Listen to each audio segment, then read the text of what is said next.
Yo, what is good, everybody? It's your boy Sports PSP. Hope everyone's enjoying a fantastic day. Please make sure that you like and subscribe to the Sports PSP podcast, and please go check it out every Friday nights, 9 p.m. Eastern Standard Time on YouTube. As my man, the big fella, Undisputed World Champ, always says, the highlight of Friday nights. But my man, oh, man, we just got a lot to talk about regarding the New York Jets, man. I just got the news regarding the New York Jets. Man, they made some moves. I mean, first, they traded their two-time first-team All-Pro cornerback Sauce Gardner in exchange to the Indianapolis Colts. The New York Jets will receive 2 first-round picks, one in 2026, another one in 2027, and they will also receive A.D. Mitchell. But the New York Jets went and did more work by trading star defensive tackle Quinn Williams to the Dallas Cowboys. And I'm just reading this tweet right here from ESPN's Adam Schefter. You look at the Jets' future draft picks after today's trades. In 2026, they have 2 first-round picks and 2 second-round picks. And in 2027, they have 3 first-round picks. So in total, they have 5 first-round picks and 2 second-round picks for 2026 and 2027. Now, regarding the Sauce Gardner trade, to me, the Colts won this one. They get an all-pro cornerback in Sauce Gardner. They have Sauce Gardner, who will rejuvenate his career in Indianapolis because he's on a win-now team. I mean, say what you want about the Indianapolis Colts' performance against the Pittsburgh Steelers. It was a bad, awful game. But at the same time, I think for them, this was a really good move.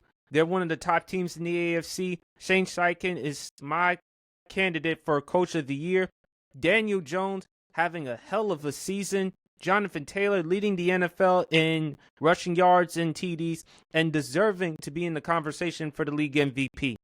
So I think the Colts, as far as I'm concerned, they won the Sauce Gardner trade. As for the Dallas Cowboys, you could say the Dallas Cowboys won the Quinn Williams trade because they get a star defensive tackle, and they sure as hell need depth on defense, especially with their interior. But at the same time, it's the Dallas Cowboys. Doesn't matter if they get big moves, if they make big moves or trades. The bottom line at the end of the day, as long as Jerry Jones running the show, I don't trust. Now, I will give Jerry Jones his props, his credit, because he was on Stephen A. Smith's show and he talked about the trades, how they were going to make trades and how they were going to make big trades. And I didn't believe Jerry Jones at the time. I thought he was smoking something. But I will give credit where credit is due. Jerry did his homework. I mean, it was a solid trade for getting Logan Wilson from the Cincinnati Bengals, but then you get in a star defensive tackle like Quentin Williams to Dallas. That is a big move. Now, will this help out the defense? Yes, it should help the defense because how much worse could it be? But at the same time, is it going to really change life in Dallas? Is it still going to help Dallas compete and win the division? I still see Philly winning this division. It's still Philly's division to lose. Now for the New York Jets. Okay, you got 5 first-round picks and you have 2 second-round picks. That is a ton of draft compensation that you can use to get offensive line, another corner. You need help at the quarterback position because obviously Justin Fields and Tyrod Taylor are not the answer. I should really go try to look at Fernando Mendoza, the quarterback out of Indiana, who in my opinion should be the Heisman favorite at this point. Or if you want to argue Ty Simpson or Haynes King from Georgia Tech. But for me, I go with Fernando Mendoza. You get him. You get an offensive line in the draft because, as the big fella champ always puts it, quarterback cannot throw on his back. Then you get yourself a corner. That's what I would do. For 2026, you got 2 first-round picks. I try to get a quarterback, offensive line, and then I get a corner with those 2 second-round picks. I would also try to get a running back because Breece Hall wants out of New York. It was reported that the Kansas City Chiefs were willing to get Breece Hall to give the New York Jets a 4th-round pick, and the Jets turned it down reportedly because they wanted to try to get a 3rd-round pick. Jets got a little too greedy in my opinion, but I can't really blame them. Look, the New York Jets, with all this draft compensation, you better not screw this up if you're Woody Johnson. I mean, Woody Johnson, early on, he talked about how it was important to keep the great players such as Sauce Gardner, such as Quinn Williams, especially when the Jets gave them their money. I mean, Woody Johnson, you talked about how important it was to keep those players in Sauce Gardner and Quinn Williams. And I'm looking it up right now. Sauce Gardner's contract. I mean, you gave him a 4-year, $120.4 million contract extension back in July. And as for Quinn Williams and his contract, you gave him, a 4-year, $96 million contract. So over $200 million in those 2 players. You talked about how important it was to keep those 2 as the cornerstones of the defense and the franchise, but yet you traded them. Why exactly did you trade them? Because obviously you want to start fresh. You want to wipe the slate clean. You want to give New Yorkers, New Jerseyans, something to be happy about. With all these picks, you better do something, Woody Johnson. Because if you don't, and if you don't find a way to get yourself top-tier talent with those types of picks, you're probably going to be the bigger market of the Cleveland Browns. You're going to be like the Cleveland Browns, just in a bigger market. You better do your homework. You better do your research as far as getting these players in the draft. Now, what are they going to do? I believe they're going to get a quarterback. And if they have the number 1 overall pick, which I believe they'll probably end up having, they got to get Mendoza. And I believe they should get themselves offensive line. And some DBs. That's what the New York Jets must do. They got to prioritize on quarterback, offensive line, and DBs because Jets, historically, still to this day, they cannot succeed at the quarterback spot. I mean, the best quarterback they've had since you got to go back to, Chad Pennington in his early 2000 days. Some people would say Mark Sanchez, helping the New York Jets get to back-to-back AFC Championship appearances. Although, in my opinion, Chad Pennington was a far better quarterback than Mark Sanchez was. Because imagine if you gave Chad Pennington that type of defense and Rex Ryan as his head coach. No disrespect, Herm Edwards. But imagine if you gave Chad Pennington that type of head coach along with talent. I mean, Rex Ryan did have Bart Scott. He did have the best corner, no doubt about it, in football in Revis Island, Darrelle Revis. So imagine if Chad Pennington had that. But anyway, besides the point, the New York Jets, you can also say they may have won these trades because they don't have to worry about Sauce Gardner's contract as far as Quinn Williams' contract. Nevertheless, you have, with all those draft picks that they have, they cannot screw this up. They cannot screw up with all these draft picks. And when you look at the New York Jets, their remaining schedule of this season.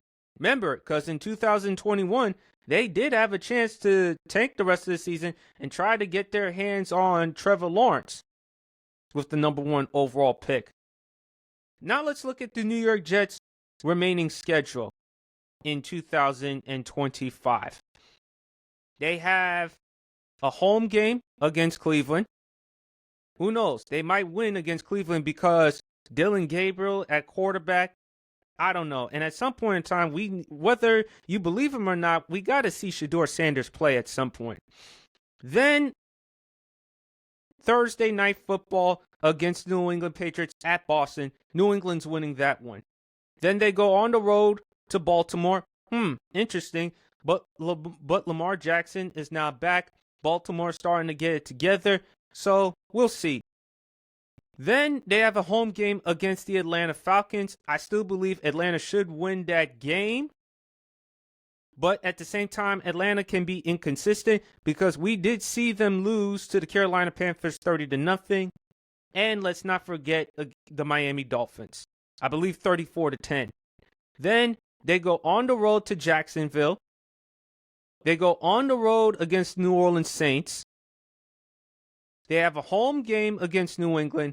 And their last game on the road at Buffalo. So if you actually look at their schedule,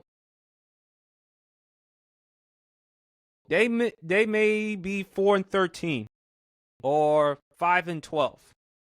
The only teams I could see them winning are Cleveland, Atlanta, Miami, and New Orleans. Maybe 5-12. But with all these draft picks, they better do something. And if they don't have the number 1 overall pick, and let's say if they have the 3rd or 4th pick, could they look at a quarterback? Could they look at Ty Simpson? Because other than those 2 quarterbacks, it's not really a compelling quarterback draft class. Or who knows? Should they wait until 2027 and try to get their hands on Arch Manning out of Texas, the nephew of Peyton and Eli Manning, the grandson of Archie Manning? Should they try to get Arch? And also should they try to move on from Garrett Wilson and try to get either Jeremiah Smith, the best wide receiver in football? Although you could argue for Carnell Tate because Carnell Tate ain't no slouch either. The New York Jets, they're going to have to figure out what they want to do. But obviously, 5 first-round picks, 2 second-round picks, that's a lot for you to do in order regarding your future.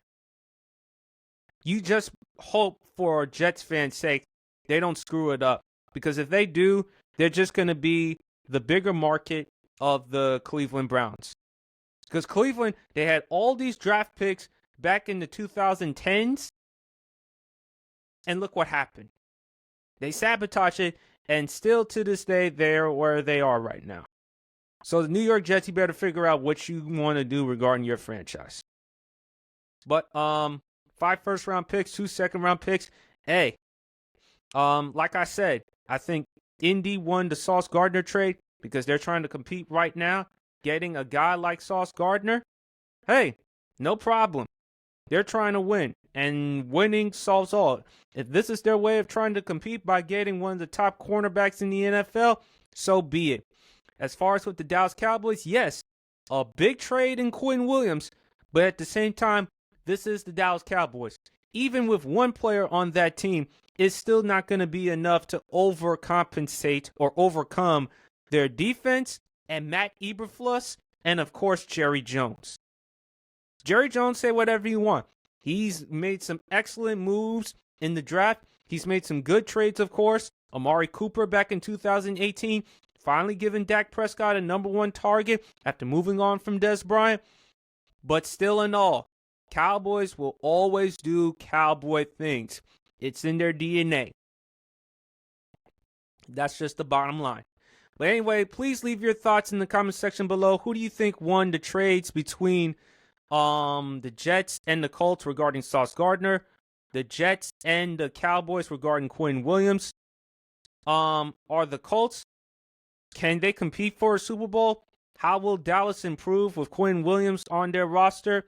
On top of that, with the New York Jets, more importantly, considering all these draft picks, can the Jets turn it around? Because with Woody Johnson as the owner, and oh, by the way, Woody Johnson, if you're really trying to do your part, here's a suggestion. Stop relying on Madden ratings because that's exactly what you did last year with Jared Jeudy.